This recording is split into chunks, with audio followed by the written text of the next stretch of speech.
एक बात बोले भैया, गरीबों का कोई नहीं होता है। जो गरीब होते ना उनका कोई नहीं होता है। गरीबों का तो केवल और केवल श्री कृष्ण होते हैं। गरीबों के तो केवल परमात्मा। मंच पर चढ़ने भी उन्हीं को मिलता है जो अमीर होते हैं। आरती में नाम भी उन्हीं का बोला जाता है जो तो या तो नेता हो या फिर अमीर हो। सच बता रहे हैं। हाँ, गरीबों का कोई नहीं होता।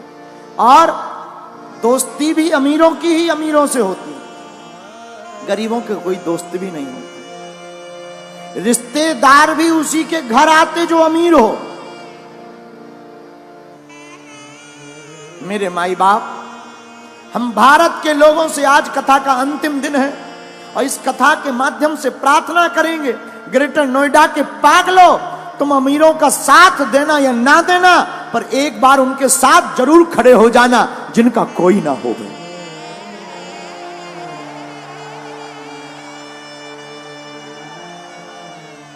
जब गरीबों की बेटी की शादी होती है ना तो बाप जानता है भूख क्या होती। त्योहार आते हैं, अमीरों के घर पर तो तरह तरह के पकवान बनते हैं। गरीबों के घर पर कभी जाकर देखना, जो बेचारे पूरी बनाने के लिए भी तरसते हैं। गरीबी बहुत बुरी बात है। भगवान गरीब किसी को ना बनाए। दूसरी बात बोले, इस संसार में लोग कर्जा भी उसी को देते हैं जो अमीर होता। गरीबों को कर्ज भी नहीं मिलता। क्यों? क्योंकि ये चुकाएगा कहां से। लेकिन सच बात यह है, भारत के लोगों, तुमने जरूर बुरे दिन देखे हो, बुरे दिन देख रहे हो। तुम्हारा कोई ना हो, सब तुम्हारी अवहेलना कर रहे हो, तुम्हें हर जगह से दुत्कारा जा रहा हो, कोई तुम्हारा साथ ना दे रहा हो, तब भी तुम घबराना मत। एक काम करना, तुम अपने परमात्मा पर भरोसा मत छोड़ना। वो परमात्मा एक दिन तुम्हारे चेहरे पर मुस्कुराहट लाएगा।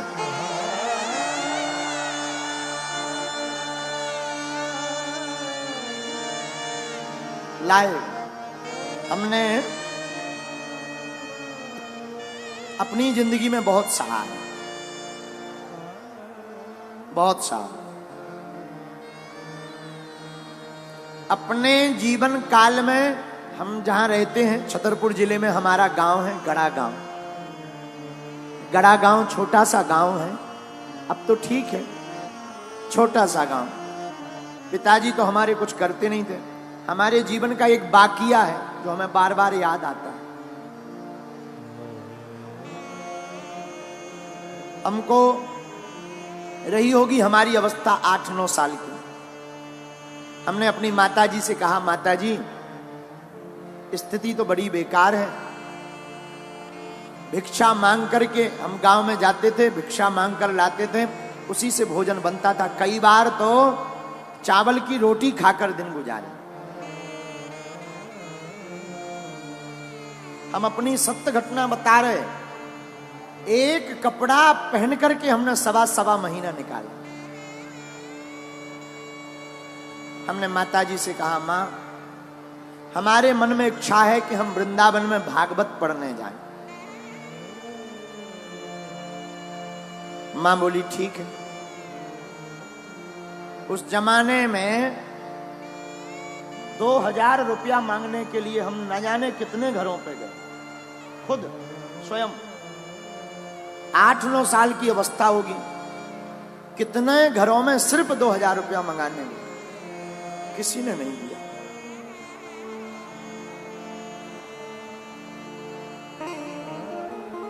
आज भी वो दिन याद आ जाते हैं। बन जाते हैं लाखों रिश्ते, जब पैसा पास होता है टूट जाता वो रिश्ता गरीबी में जो सबसे खास होता है।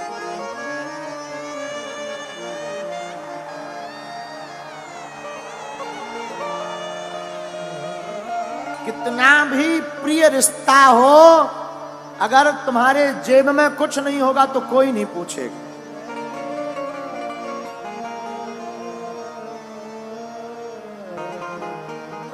लोग तभी पूछते हैं जब तुम्हारे पास कुछ हो गए। हम भारत के लोगों से प्रार्थना करेंगे, अमीरों की बेटियों की शादी में तो लाखों के गिफ्ट लेकर तुम जाते हो, कभी मौका मिले तो उस गरीब मजदूर की बेटी की शादी में भी पहुंच जाना जिनके घर पर कोई नहीं जाता।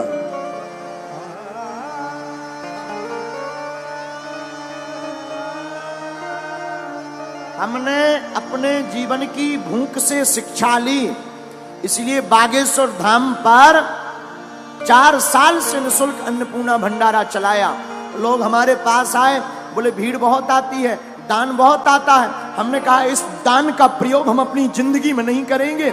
इस दान से जो हमने अपनी बहन के लिए विवाह में दिक्कतें सही हैं, भारत का कोई भाई वो दिक्कत ना सहे, हर साल अब हम गरीब बेटियों का विवाह करवाएंगे।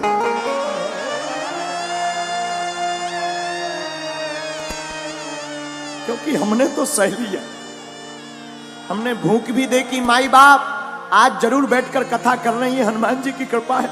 हमने वो दिन भी देखे जब हमारे पिताजी का नाम लोग कार्डों में नहीं लिखवाते थे।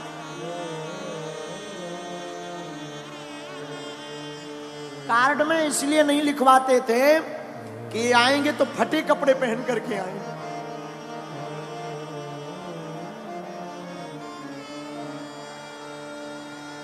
फटे कपड़े पहनकर आएंगे तो बेइज्जती हो जाएगी। अपनी बेइज्जती से बचाने के लिए कार्डों में नाम नहीं लिखवाते थे, लेकिन हमने भी हार नहीं मानी। हमारी मां कहती थी बेटा भगवान के घर देर है अंधेर नहीं, तुम बागेश्वर हनुमान जी को पकड़े रहो, एक दिन आएगा। माई बाप कभी उस पिता के दिल से पूछना जिसकी बेटी घर पर हो, घर पर खाने का भी दाना ना, कभी विचार करना। अंधेरी रातें हो, हमारा तो बचपन काल पूरा अंधेरे में गुजरा। एक कमरा था 16 बाई 12 का, गर्ग जी एक कमरा 16 बाई 12 का, वो भी छप्पर का, उसमें खप्पर। और बरसात आती थी तो आफत आती थी। बरसात में पलंग के नीचे हमसे छोटी बहन और भाई तीनों बैठ करके बरसात को निकालते थे, क्योंकि पूरे कमरे में पानी भर जाता था।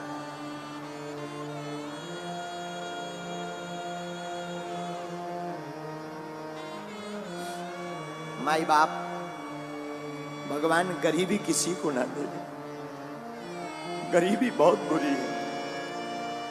इससे बड़ा अभिशाप कुछ नहीं है। कोई नहीं पूछता, न मंचों पर आने देते, न आगे होने देते, दुत्कारते अलग से हैं, रिश्तेदार पूछते नहीं हैं। इसलिए माई बाप ईश्वर गरीबी किसी को ना दे। पर हम तुमसे प्रार्थना करेंगे कि तुम्हारे गांव में परिवार में ऐसा कोई हो तो हमारी प्रार्थना है किसी का तुम साथ देना या मत देना। इस बार हमने प्रण लिया 8 मार्च 2024 को जो बेटियों का विवाह होगा, ऐसी बेटियां जिनके माँ बाप है नहीं, एकदम पिछड़ी हुई, उन बेटियों को एक एक मोटरसाइकिल देंगे। साधु हम तुमसे भारत में दान लेने नहीं आए हैं, हम धन कमाने नहीं आए। भारत के लोगों हम तुम्हारे दिल में हनुमान जगाने आए हैं।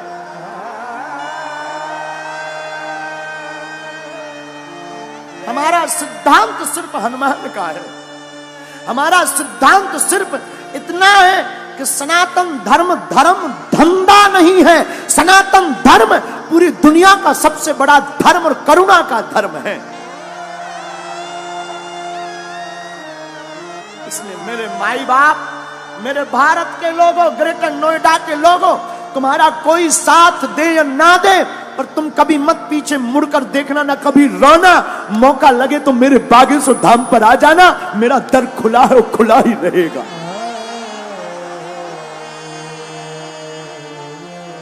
कभी मत पीछे मुड़ना, चिंता मत करना। तुम जो बीत गया सो बीत गया। हमने भी सहा, बहुत सहा, अभी अभी तक सहा। अभी भी कई बार ऐसी परिस्थितियां बन जाती, दान तो हम मांगते नहीं, कई बार परिस्थिति बन जाती है कि लोन लेना पड़ता। लेकिन एक बात बोले, हमारी माँ ने और हमारे गुरु ने हमें एक चीज सिखाई, उसका भरोसा मत छोड़ना। उसका भरोसा नहीं छोड़ा तो कभी उसने हमको किसी के सामने झोली फैलाने नहीं दिया। अब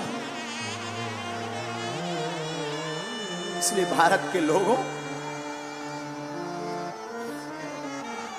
क्योंकि जिसके पास गरीबी होती है वही ये दुख जानता है। सबकी समझ में नहीं आता माई बाप, ना ना ना। अभी बरसात चल रही है, हमको पूर्ण याद है, अभी भी हम एक कुर्ता रखे हुए हैं अपना पुराना। वो कभी कभी हम याद कर लेते उस कुर्ता को देखकर, है तो छोटा, बहुत पुराना, हम रखे हुए हैं पर याद कर लेते हैं। माई बाप बरसात में कपड़ों की वो दुर्गंध, भीगे हुए कपड़ों की दुर्गंध।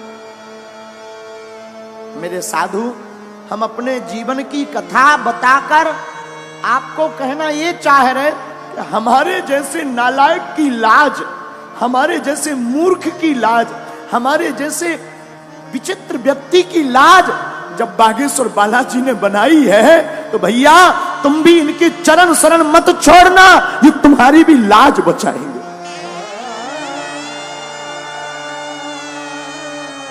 हम ना तो पढ़े लिखे हैं, ये जो आप टीवी पर देख रहे हैं ना, ये हमारा पुराना घर है।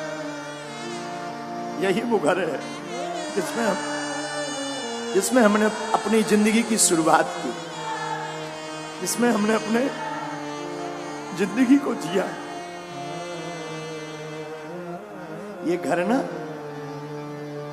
आज भी कई बातों को संजो करके रखे हुए।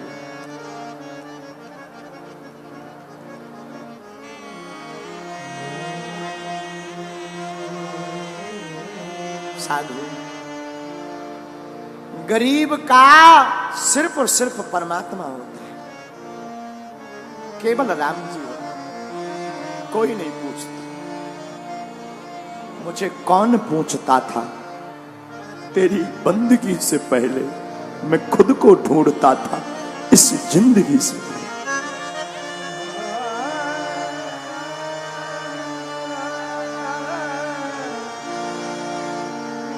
इस भारत में गरीब सिर्फ ताली बजाने के काम आता है, नेताओं की रैलियों में भीड़ बढ़ाने के काम आता है, या मंच के सबसे लास्ट में ताली बजाने। हमारा तो बस नहीं चलता, हमारी तो मजबूरी है। हमारी तो सबसे बड़ी मजबूरी है कि अगर हम इन लोगों को साथ नहीं देंगे, इन लोगों को मंच पर नहीं चढ़ाएंगे तो कौन टेंट लगाएगा, कौन व्यवस्था बनवाएगा। वरना हमारी दिली इच्छा तो ये है कि सबसे लास्ट में जो बैठा है वो मंच पर आने का अधिकारी है। लेकिन करें क्या, हमारी मजबूरी है, हमारे हाथ बंधे हैं, इतनी व्यवस्था है नहीं, इतना धन है नहीं। लेकिन फिर भी जब कभी हमारे पास व्यवस्था हो जाती ना, तब हमने एक प्रण लिया, हम जंगल में जाकर आदिवासियों वनवासियों के बीच में जाकर अपनी तरफ से, धाम की तरफ से खर्च करके टेंट लगाकर उनको यजमान बनाकर कथा करवाते हैं। फिर वो मंच पर आते हैं, वो मंच पर आरती करते हैं और बड़े बड़े नेता नीचे बैठकर उनके लिए ताली बजाते हैं।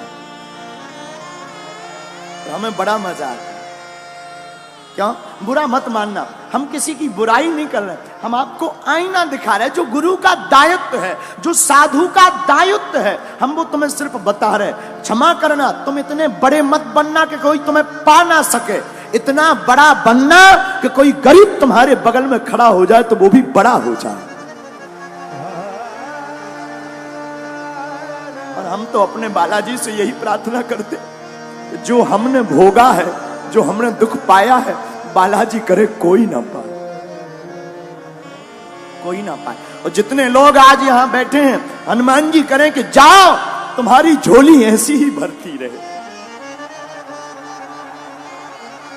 तुम्हारे काले दिन बुरे दिन आज से ही दूर हो जाएं, तुम्हारी जिंदगी में आज से ही खुशियां भर जाएं। जिन जिन ने कथा सुनी, जाओ तुम पर हमारे हनुमान जी की सन्यासी बाबा की जैसी उन्होंने हमारी लाज राखी, तुम्हारी भी वो राखें।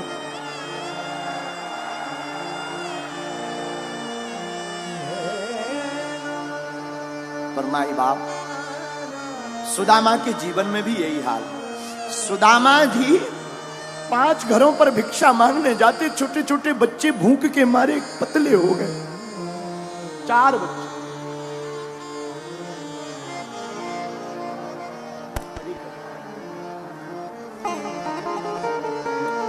एक दिन कुछ चावल मिले, तंदुल सुदामा जी ने बनाया। सोचा आज पाले में, तब तक दरवाजे पर आवाज आई, सीताराम। कौन है? देखा, एक महात्मा खड़े थे। अरे महाराज जी प्रणाम। हाँ जय जय। क्या बात है महाराज, कुछ है पाने को? सुदामा जी ने मन में सोचा, आज ही केवल चावल मिले थे, आज ही महात्मा द्वार पर आ गए, साधु भूखा चला जाएगा तो पाप लगेगा।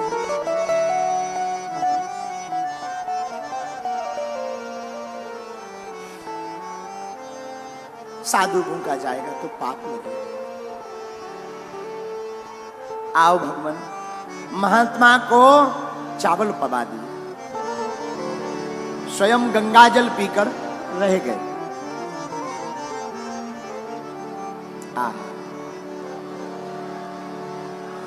उन महात्मा ने सुदामा की पत्नी सुशीला को बताया, क्या तुम्हें पता है तुम्हारे पति के मित्र द्वारकाधीश हैं?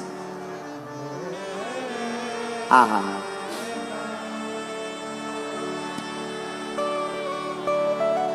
पत्नी ने कहा, हे नाथ, हमने सुना आपकी मित्र द्वारकाधीश हैं। हाँ। तुम्हें किसने बताया? साधु ने बताया। सुनो, वो बड़े ब्राह्मणों को मानने वाले हैं। आप कृपा करके द्वारका जाओ ना, शायद कुछ दे देंगे। कुछ दे देंगे तो कम से कम बच्चे भूखे तो नहीं रहेंगे। बच्चों को क्या मुंह दिखाएं? बात भी सही है, माँ बाप बच्चों को क्या मुंह दिखाएं? घर पर कुछ होना ना होना तो माँ बाप बेचारे बहुत शर्माते, मन ही मन में अपने आप को कसोटते हैं। पर देवी जी, मित्र के घर, राजा के घर, गुरु के घर और भगवान के घर, इन 4 जगहों पर खाली हाथ नहीं जाना चाहिए। कुछ ना कुछ होना चाहिए। हम कहते कुछ हो या ना हो, गीता का श्लोक, पत्रम पुष्पम फलम तोयम, फल फूल पत्ता कुछ भी हो, क्योंकि भगवान कहते हैं भाव का भूखा हूं मैं और भाव ही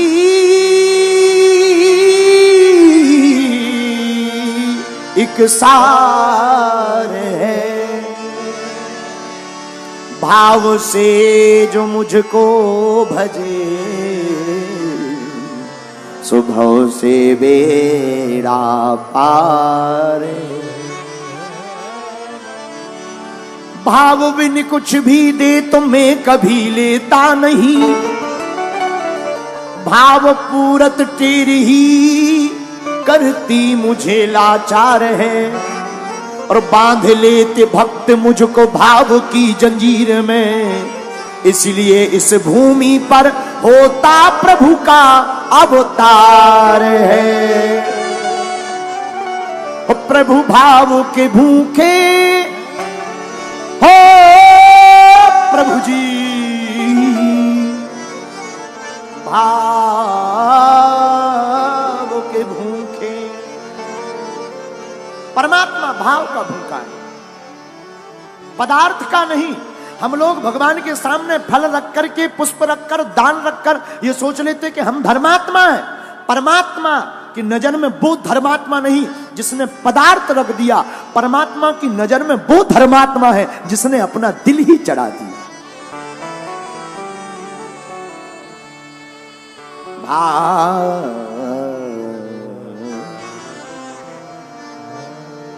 भाव के भूखे प्रभु जी हमारे, भाव के भूखे प्रभु जी हमारे। परमात्मा भाव के भूखे, और भाव के भूखे ना होते तो दुर्योधन की मेवा त्यागी, साग विदुर घर खाई। दुर्योधन की मेवा को त्यागा परमात्मा ने, लेकिन भगवान ने विदुर के घर भोजन खाए, विदुरानी के घर साग, केलों की छिलके। सबसे ऊंची प्रेम सगाई, सबसे ऊंची असली बात।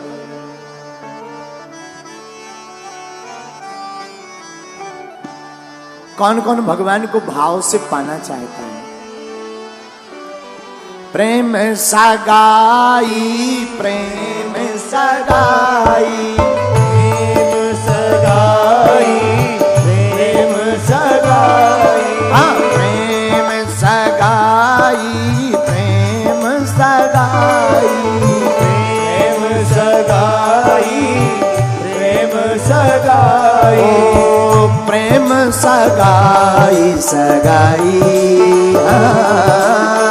प्रेम सगाई, सगाई। अब उठा लो दोनों हाथ। सबसे ऊंची प्रेम सगाई, सबसे ऊंची प्रेम सगाई, सबसे ऊंची प्रेम सगाई, सबसे ऊंची। दोनों हाथ उठा करके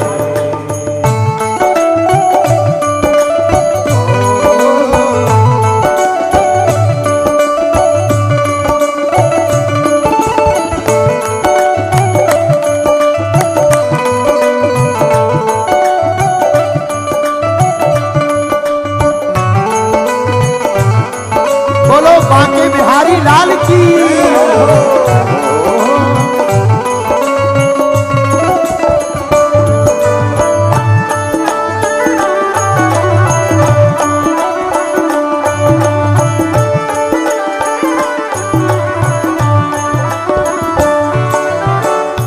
हा हा हा हा ओ हो दुर्योधन की मेवा त्यागी, दुर्योधन गाइए मेवा त्यागी, दुर्योधन की मेवा त्यागी, दुर्योधन की मेवा त्यागी, मेवा त्यागी, हाँ जी मेवा त्यागी, मेवा त्यागी, हाँ जी मेवा त्यागी। और किया क्या हमारे ठाकुर जी ने? किया क्या? साग विदुर घर खाई, ओ साग विदुर घर खाई, सबसे ऊंची प्रेम सगाई, सबसे ऊंची प्रेम सगाई, सबसे ऊंची प्रेम सगाई, सबसे ऊंची प्रेम सगाई। देखो ताली नहीं बजाओगे ना तो तुम्हें पड़ोसी बेकार मिलेगा। उठा लो दोनों हाथ।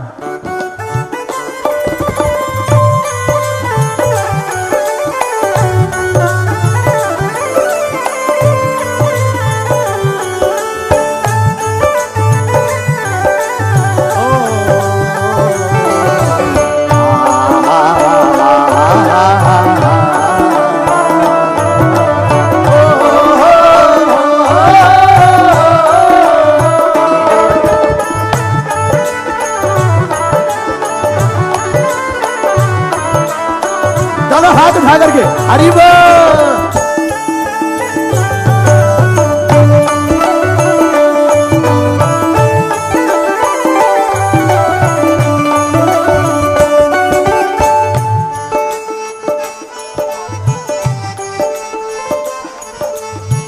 प्रेम के बस अर्जुन रथ हाक्यो, प्रेम के बस अर्जुन रथ हाक्यो, अर्जुन रथ हाक्यो, अर्जुन रथ हाक्यो, अर्जुन रथ हाक्यो,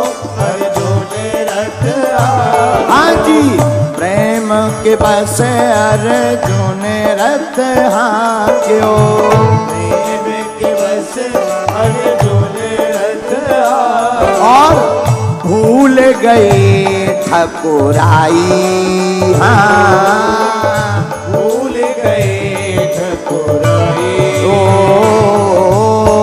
भूल गए ठकुराई, हाँ भूल गए ठकुराई।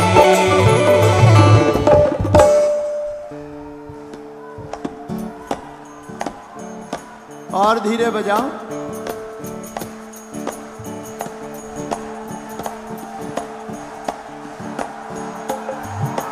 राधा राधा राधा राधा राधा,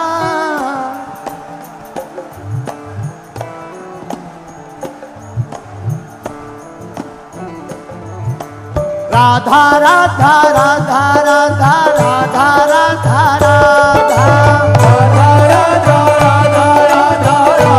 राधा राधा, श्यामा श्यामा श्यामा श्यामा श्यामा श्यामा श्यामा,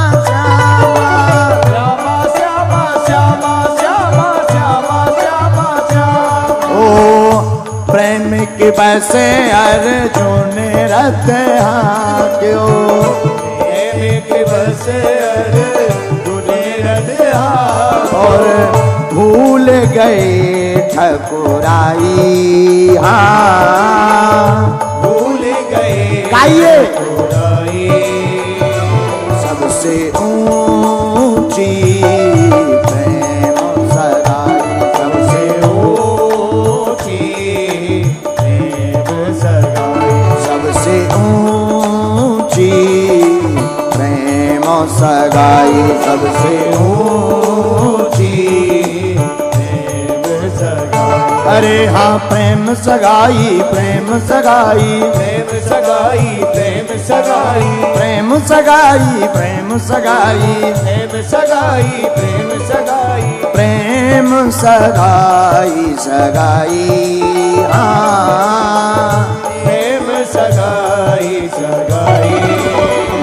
दोनों हाथ उठा करके, सबसे ऊंची प्रेम सगाई, सबसे ऊंची प्रेम सगाई, सबसे ऊंची प्रेम सगाई, सबसे ऊंची प्रेम सगाई। ओ प्रेम सगाई, प्रेम सगाई, प्रेम सगाई, प्रेम सगाई, हाँ प्रेम सगाई सगाई हो, प्रेम सगाई सगाई। सबसे ऊंची प्रेम सगाई, सबसे ऊंची प्रेम सगाई, सबसे ऊंची प्रेम सगाई, सबसे ऊंची प्रेम सगाई। बोलो वृंदावन बिहारी लाल की, बरसाने वाली की, बैठ जाओ